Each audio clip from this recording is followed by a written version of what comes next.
Hi everybody, I'm Dr. Lisa Erickson-Brin. Today we're discussing how far can you push, how far should you push when you're rehabbing in regards to pain. And then also, since I am a finger, elbow, shoulder specialist, I wanted to hit on a few self-care tools, the Flexbar, and then also the hand web as for hand specific therapy, because we want to make sure you're doing the right thing, you're making progress with what you're doing, and we're getting the gains we want to see. So why should we be doing this therapy? What's in it for you?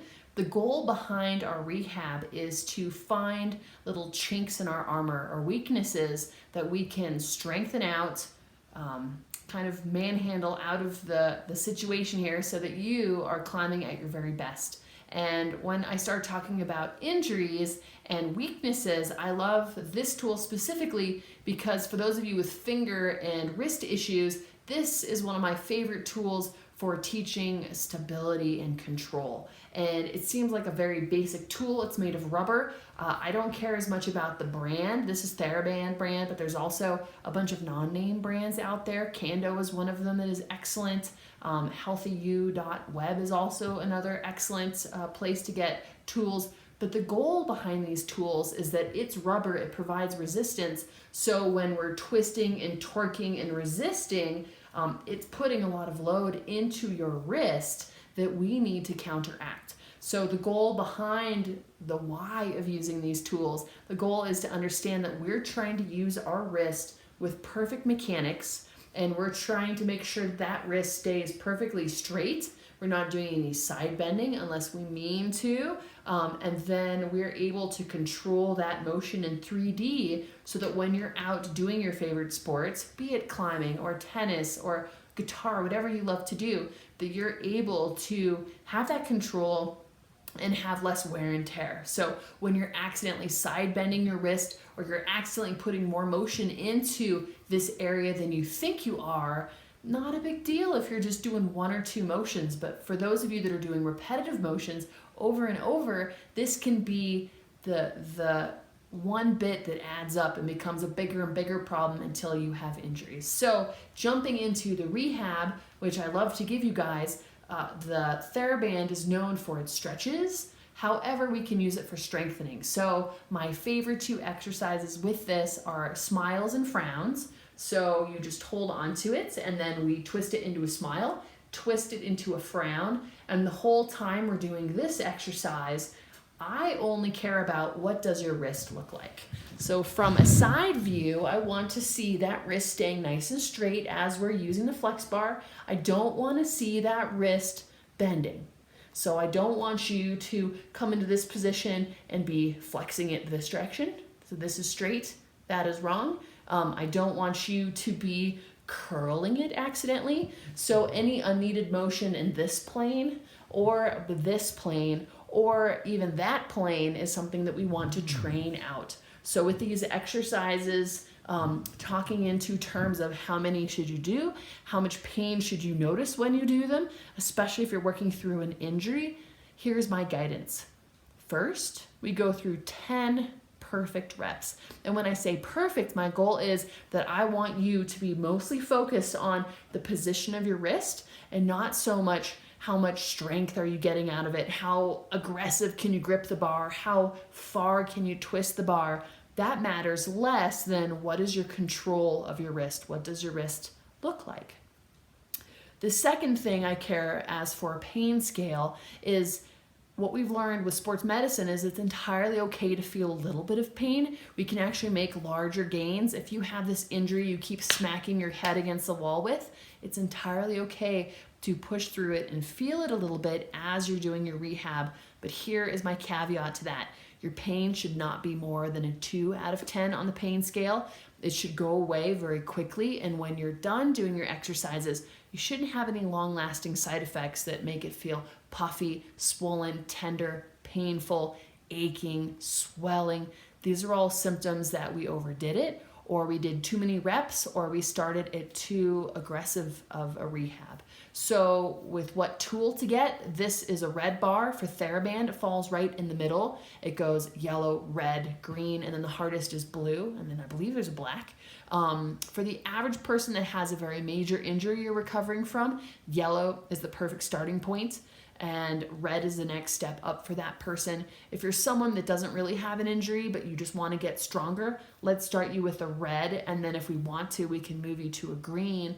If you're someone that uses your hands all day long for work, say you are using the hammer, you work construction, you climb trees for a living, you are a very aggressive rock climber, 5'13" and above, solid, then I would start you uninjured, start you at a green, and then move you up to a blue.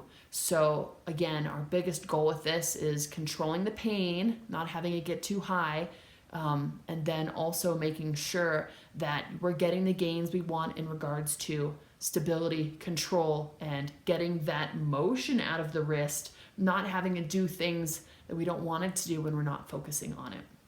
So yeah, there's this whole pyramid of you and your focus on your injury, and how much should you have to focus on it, and how much should it just do these things as an undercurrent.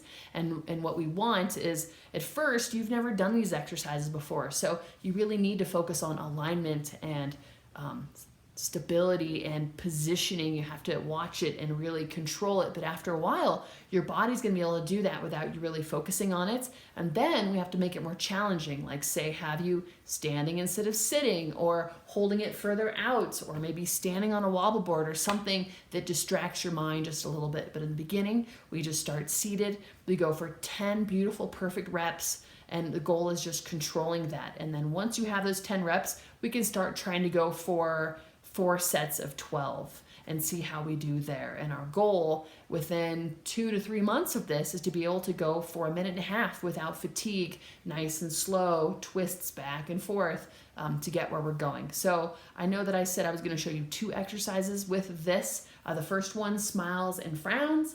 The second one is just gentle twists. So as if you're revving a motorcycle, or you are changing gears on an old bike, that kind of thing, forward and back, or cat massaging a table or your lap.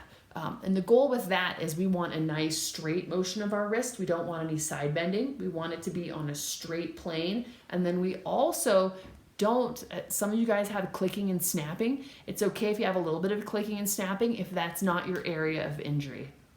If you're having clicking and snapping and pain in your area of injury, then that's where we really need to keep an eye on this pain scale thing, right? So 1 to 2 out of 10, we don't want it to get above a 5 out of 10. So kind of 2 is our goal of working through the rehab and having it be a very slight, manageable pain that you can pretty much ignore and work through, and then not having symptoms thereafter. So, and this exact rehab exercise is just one in a series of exercises that we give you to help you build your body back up piece by piece, building this big, beautiful base of control, proprioception, endurance, and then slowly adding strength and power and speed on top of that for those of you that are looking to perform at a very high level.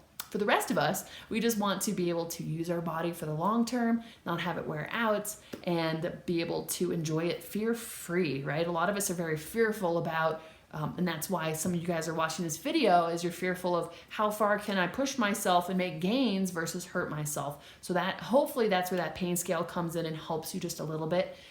For those of you that have wrist and or finger injuries, that's where I love the hand web. The hand web is fabulous at starting to get blood flow and nutrients into injuries or into your fingers to build up your tendons stronger, to reinforce structures for what you're going to be using your hands for. And I would love to get as sport or job specific as we possibly can with your rehab. So I specifically work with rock climbers, so I love this hand web for hand specific therapy. So how to use the hand web. This is a beige colored hand web. It's the easiest one by the hand web company itself.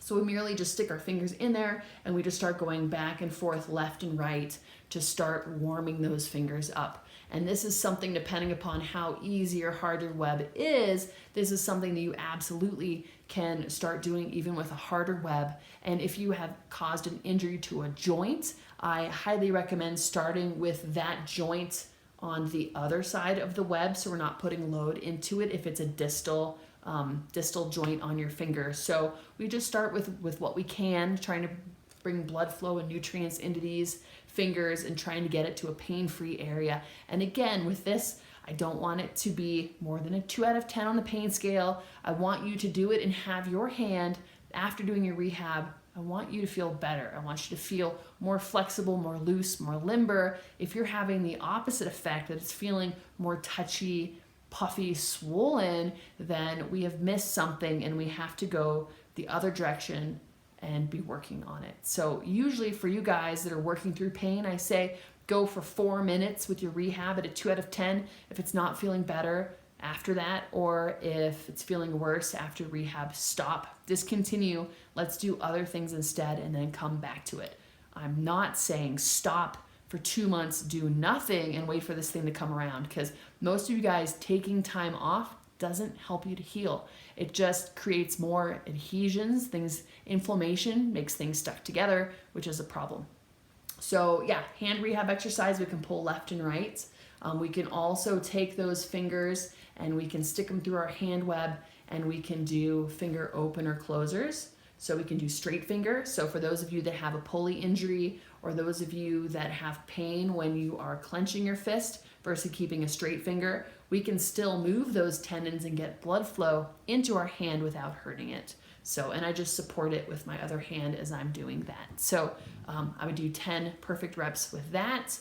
And then we can even get into a larger open hand position and just do fingertips only. So that would kind of look like this, just the tips, getting in and doing 10 perfect reps of just fingertips. So, and the trick with this, it seems like it's not very much for these rehab exercises, but for those of you that are coming back from an injury, I want you to test it. And then the real proof in the pudding is leaving it alone and seeing how it feels the next day. So we'll do a few rehab exercises, and then we will leave it alone and see, does it feel better or worse the next day? Does it get hot? Does it get puffy? Does it get inflamed? And then based on that, we know, is this the right rehab for us to keep going with? A lot of you that have taken 2, 3, 4 months off waiting for this to heal, it hasn't healed, it's been bothering you, this is a perfect time to try this for a few days and see if we can get you out of the pain scenario. I'd rather have you starting with an easy band than starting with a more aggressive one that I really have to pull on to make any motion with it. This is perfect for a warm-up for someone that does not have a finger-specific injury. So if you have a wrist injury or an elbow injury, go ahead and start with a medium. Blue is more of a harder one, so we could start you with red or even green. But just to get some blood flow in there. So different things to work on. So yeah, we can do straight finger pinches. We can do tips only. We can take our finger and holding on with a thumb, we can pull left and right with our fingers. And so for those of you that have had dislocations or you have instability in a joint, when we're doing the finger web, we are just with the web, we are on the uninjured side of the joint. So if you have injured this distal joint, I will have the web just proximal or on the palm side of that injury. And as you get healthier and stronger, then we can move that web further down towards the tip of the finger. So I hope you've enjoyed these exercises. Just a little look into what we can do for you for strengthening up things and getting them moving with your sport in mind. And then these tools, don't forget about them after you're done rehabbing and you feel better. These are also a great way to maintain your endurance, your stability, your control in the off season. And also if you've had to take time off and you're going to go do something you haven't done in a while, it's perfect to prep your body before you get to that point. So, and then also excellent for a warm up before you're actually doing your favorite sport. So I hope you enjoyed this. If you did, I hope you share it with someone who's injured, and then definitely keep an eye out for my podcast. It's called Unsprained. It's on iTunes, and I cover a lot of this stuff and give you homework and things to work on every episode to make sure you're making an improvement. So thanks for following me. Have a wonderful day.